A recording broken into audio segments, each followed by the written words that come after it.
Okay, I'm gonna hit like 40 miles an hour on this section. And I am pushing this more than an owner probably would, because it's not my car.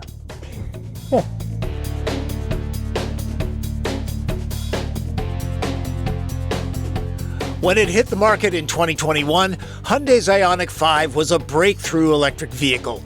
Great range, fast charging, practical packaging, and hip-to-be-square design made it truly unique. But things move fast in the automotive world. Thank you all for joining us for our refreshed IONIQ 5. Yes, it's time for IONIQ 5's mid-cycle redo. Hyundai has brought me to the sun, rain, and snow, yes, snow of Palm Springs, California to show off the changes. I won't be assessing this alone. Once again, ladies and gentlemen, welcome to the Volk and Voelcker show. This is John Voelcker. He writes for Car and Driver, Green Car Reports, and anybody that will pay you? That's right. Inside EVs, charged EVs, small community newspapers if they have cash.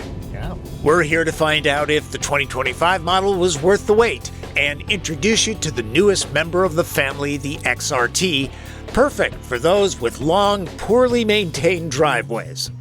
In this video, I'm going to focus more on the XRT, but when you stop and think about it, IONIQ 5 has become very well-rounded. There's the standard version, which is comfortable and very useful. You've got the high-performance 5N, which is wicked fun on a track, and then the XRT, which is oriented towards off-road. So IONIQ 5 has become very well-rounded. If we were all so talented. 2025 brings subtle yet meaningful changes. For starters, all but 5N are now assembled in the US of A at Hyundai's new Georgia Meta plant. And cars built there, get this. We are the first manufacturer other than Tesla to have a native NACS port. But we know CCS is still very important, and there's a lot of CCS chargers still out there. So IONIQ 5 buyers will get the adapters for the conversion from CCS to NACS. The standard model gets styling tweaks, best described as mid-century modern from the future. Only car nerds will spot the differences right off the bat. The nose and rump are a smidge more conventional. The horizontal grooves are gone. Wear a lot of Gore-Tex? Well, then you'll appreciate that all 5s now get a rear wiper. There are restyled wheels, too. But the dart down the flanks and Minecraft vibe remain. The cabin will look mighty familiar to current owners, though physical controls have been added, a big win. XRT changes things up. Digital camo shifts its look depending on the light. These are functional. 18-inch wheels with a pixel design callback where all-terrain tires. Cladding runs high in places to protect the sheet metal, though unlike Subaru, Hyundai uses restraint. The molded-in badge can't get torn off. Also, suspension has been raised about 23 millimeters. So we've got an additional inch of ground clearance going from 6 to 7 inches. And then doing so, obviously approach and departure angles are also increased as well with the higher ride height. Hyundai claims the standard IONIQ underbody shielding is extremely tough and nothing extra is needed for XRT. Speaking of, the pack packs more punch. Standard range battery is increased 5 kilowatt hours to a total of 63, and the long range battery goes up 6.6 kilowatt hours to an even 84.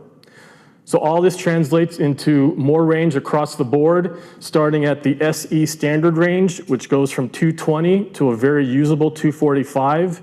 And then our longest range configuration is all of our rear-wheel drive configurations, and those increase 15 miles from 303 to 318. With the purchase of a 25 model year IONIQ 5, you will either get a free ChargePoint home charger for installation at home, or you will get a $400 charging credit to be used at the ChargePoint through the ChargePoint mobile app. Both cars John and I are driving are dual motor all-wheel drive, delivering 320 horsepower and 446 pound-feet of torque. I think we really went all in with the launch of the IONIQ 5 with its 800-volt architecture, so that continues with the refresh, the NACS port that I mentioned before. But charging speed with the CCS adapter, the fastest possible way to charge is about 20 minutes to go from 10% to 80%. If you move over to the NACS charger for a supercharger, it's a little bit longer at about 30 minutes. That's due to the output of the V3. For brake regeneration, we've utilized the traditional paddle shifters. They will actually control the levels of regen, anywhere from 0, which is basically freewheeling. 1 is more of like a conventional ICE car, all the way to 4, which is iPedal for those drivers that prefer one-pedal driving. We also have a smart or an automatic regen mode. You just pull and hold the right paddle for a couple seconds. It'll go into smart mode, and it'll use the front radar sensor to determine distances to what's in front of you and adjust your regen levels accordingly automatically. We start the day in the sun driving the Limited with an MSRP of $59,500, including shipping. Now, while this is built in the U.S., the 5 won't qualify for federal tax credits if buying until the battery assembly side of the Georgia factory ramps up in a few months. Stay tuned. In the last half hour, we've had rain, snow, fog, and some amazing chances to photograph. Yeah, and photography buffs, if there isn't continuity, well, it's not happening today because we've had 4 seasons, literally snow, in one day. Rated range in our all-wheel drive Limited tester is 269 miles. That's 20 less than SE and SEL models, if distance matters. I can only estimate that hard driving on hilly terrain in wildly varying temperatures would get us 250 miles down the road. John has already been behind the wheel. John, what do you think of the driving dynamics of this? To be perfectly honest, the driving dynamics of this don't feel at all different from the driving dynamics of the first few model years, which is to say, like any electric car, it has its weight down low, so it holds the road fairly well. Hyundai clearly springs the car for comfort, so you don't get a BMW-like road-hugging monster, but it's by far, to me, the best balance for comfort, road holding, and generally using the car every day. Yeah, if you want sporty, go with a 5N. We are both automotive writers. Automotive writers tend to write for other automotive writers, and we need speed and we need sharp cornering ability. But the reality is the average guy wants a nice, comfortable car. They don't want it to be sloppy. This is set for comfort, maybe a little soft for my taste. This is a very soothing car to drive. I would agree with that, and there is this sport mode that makes it a little bit punchier. It doesn't change the suspension settings. I would be fine driving it in normal mode simply because with the weight distribution and the instant torque of an EV powertrain, you can perfectly happily hustle it through and yet retain that ride comfort, which, quite frankly, much of the rest of your family, your friends, your colleagues, your neighbors, your coworkers, whatever, are really going to prefer, as opposed to saying, oh, I like your new car, but it kind of rides rough. There's plenty of power with 0 to 60 times happening in under 5 seconds easy. Both of us are firm believers that EVs can be better vehicles for many buyers. The one thing that's really great about electric cars is you and I are not shouting over the vehicle. This is a quiet vehicle. I'm doing about 65 miles an hour on this twisty road. There is no wind noise coming off the A-pillars. Zero. It's a very quiet car. It's really easy to talk to John, and Lord knows we like to talk. They're smoother, they're quieter. It's what you want from a luxury vehicle, and it's more calming. I mean, we have enough stress in our life to begin with. Why do you need more of it from your car?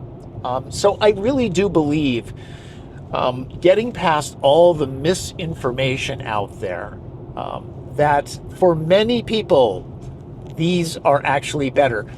Only if you can charge where you sleep. Exactly. Next up, the XRT. Slotting in between SEL and Limited, the retail price is just under 57 grand with destination. Hyundai doesn't really do option packages. Pick a trim level, then paint color, and that's pretty much it. XRT's rated range drops to 259 miles. Hey, all-terrain tires and an inch of lift is going to scrub off some efficiency. Only the 5N sucks down electrons faster. The Trackstar is rated at 221 miles. Some IONIQ 5 trims can be had with rear drive. XRT is strictly all-wheel drive, and there's no power boost over other dual-motor IONIQs. Okay, and I don't need to be in snow mode. No, sand. Sand! Let's do it. Hyundai has set up a solid off-road course outside of Palm Springs. It seems as though this is the kind of terrain that an owner would actually use this vehicle on. Agreed. It's a very rough Forest Service road type of vehicle. This is the sandy equivalent of my driveway, although my driveway is not this long. XRT is not intended for conquering severe terrain like the upcoming Jeep Recon is likely to tackle.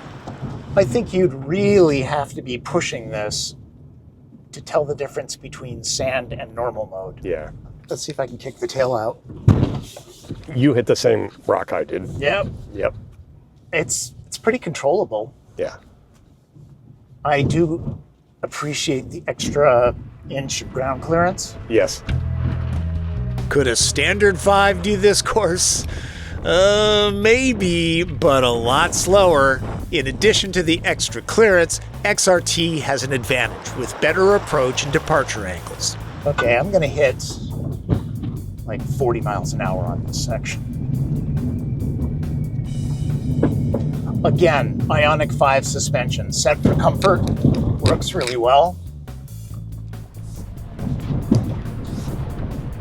And I am pushing this more than an owner probably would, because it's not my car. Competition for this, the only one that I can think of is Ford Mach-E Rally. Yes, which I'm driving this week, and then Crosstrek, but Not an electric. right. So yes, in the very, very small segment of off-roady-ish electrics. Yeah, Rivian R3 once it gets here. If Subaru got serious about EVs, it would have something like this. Solterra doesn't get the range or the charge speed that XRT has. It's kind of hard to know what kind of a difference the tires are making in a situation like this. And whether or not it's the electronics. I mean, obviously the tires have to be doing something because tires are... I think they're just beefier. That big hunk of granite. All right, this, Yeah, I should probably slow down. I can't remember if it was that one or the next one where I grounded it twice. Okay. If XRT proves popular, expect to see aftermarket protection plates. They said, how many are going to be XRTs? 10? 10 to 15% they think, but they're not really sure. Yeah. XRT's unique terrain mode locks the dual motor all-wheel drive into a 50-50 setting and disables iPedal and Smart Regen. That's another thing about EVs is they react much quicker than regular ICE vehicles, the hydraulics and all. Their all-wheel drive vehicles really seem to crank in really quickly. Well, and that's one of the things that I was thinking about as I did my drive earlier, is that honestly, an EV is probably easier to drive on this kind of off-road course or tougher stuff because you don't have that lag in power. You don't have to make sure your engine's in the right torque band or shift down. Yeah. You always have instantly available torque. Yeah. There really are advantages to EVs. It's not just save the planet stuff. John and I only drove XRT some 15 miles total on this course. There's simply no way to test the claimed 259-mile range. If it approaches that, adventuring should be stress-free, fine for day trips into the mountains. Mach-E Rally is rated at 265 miles, so it's kind of a wash. Ooh. It's off the trail. I'm actually off the trail. And we're doing just fine. Coloring outside the lines, I think we call that, right? Very good. Yeah. XRT's suspension is retuned. The little that we drove it on regular roads makes me feel it'll be fine for everyday driving. No penalty there. You know, this is actually rougher than I thought. Fun fact, XRT is 13 inches shorter than Hyundai's Palisade, with a wheelbase 4 inches longer than the 3-row. Good for ride quality, not ideal for the breakover angle. XRT's backseat remains the same as any IONIQ 5. It's very usable. 4 campers will be happy ones. 5 will be fine as long as the wilderness trek isn't long. If traveling light, cargo space can be traded for legroom. The floor is flat, so hiking boots have room to roam. All sorts of storage and power possibilities too. XRT can't be had with side shades or a sunroof, like Limited. I'm at an event, so that means no Costco TP trunk test, but I have done it with IONIQ 5, and it easily takes on 7 packs of the 2-ply, so this is a very useful vehicle. There's storage under the load floor to stash the charge cord and other small things. Notice that the panel stays open. There's a slot that keeps it in place. Off-roaders should have a spare tire. That's not happening here, which could be an issue out in the wilderness. Ask me how I know. The 5 has always been extremely practical. There are 26 cubic feet on a regular basis. A trip to the back doors is required to drop the seat backs for a max cargo space of 58 cubic feet and a fairly flat floor to make loading easy. Front storage? Yes, it's not very big, but Hyundai does offer a free CCS to NACS adapter, and that would be a good place to store it. One advantage of a smaller frunk, by packaging the components up in the nose, it opens up this space, so it's easy to stash a backpack or purse. Back at the hotel, there's much needed rain happening in Palm Springs. The XRT's cabin is not radically different from, say, the SEL trim other than some detailing. Heated seats are covered in hide from synthetic cows and get some branding. All 2025 models have some important livability improvements. Not that previous years were awful, just that details get some attention. This extremely usable console has new hard buttons for the rump roasters and heated wheel. No need to fuss with screen icons anymore. HVAC controls get a welcome upgrade as well. I do wish a sunroof could be had in XRT. The black cabin has a dark, inky quality in this kind of weather. At least there's plenty of storage. And the Bose system offers solid sound. The user interface is upgraded too.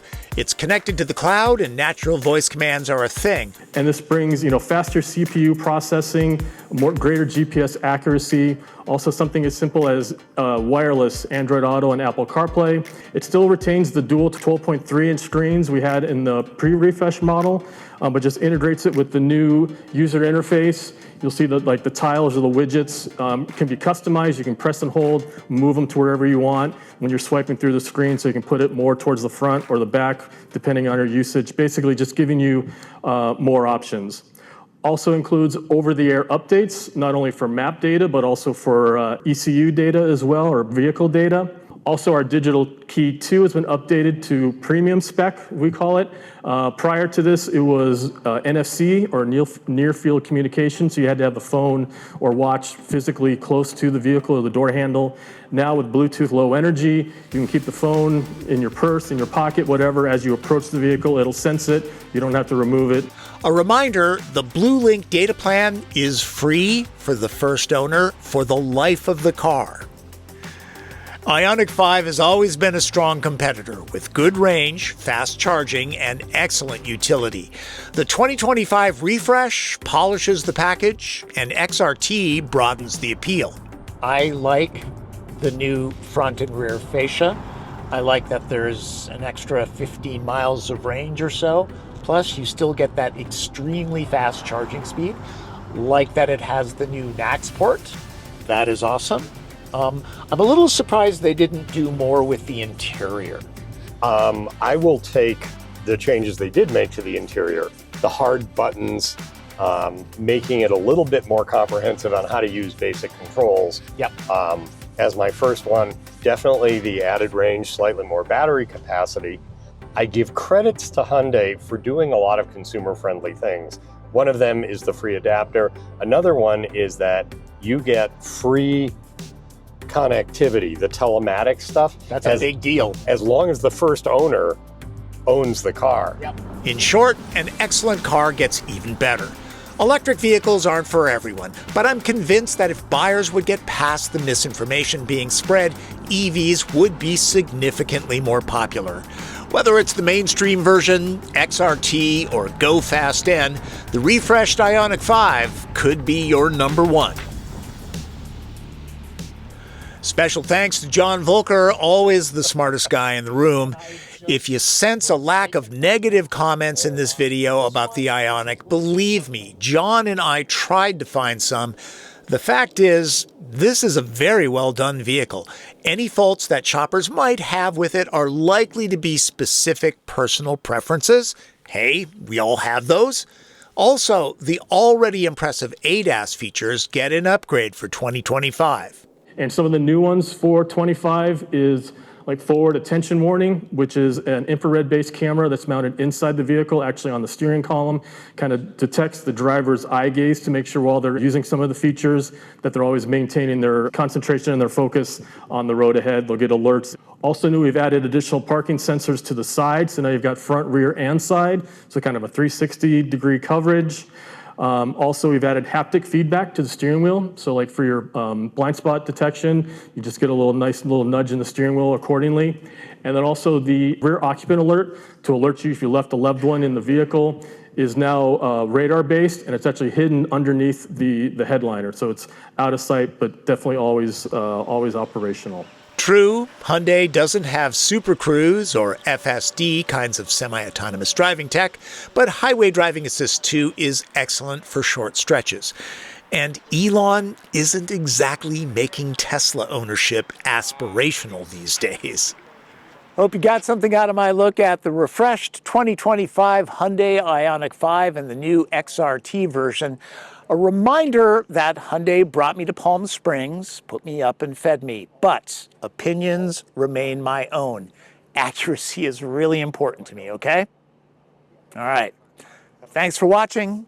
Remember, subscribe to the channel, click notifications, follow me on social media, and if you have a question, leave it in the comments, okay? I'll try to get to you. That's Driven. I'm Tom Volk.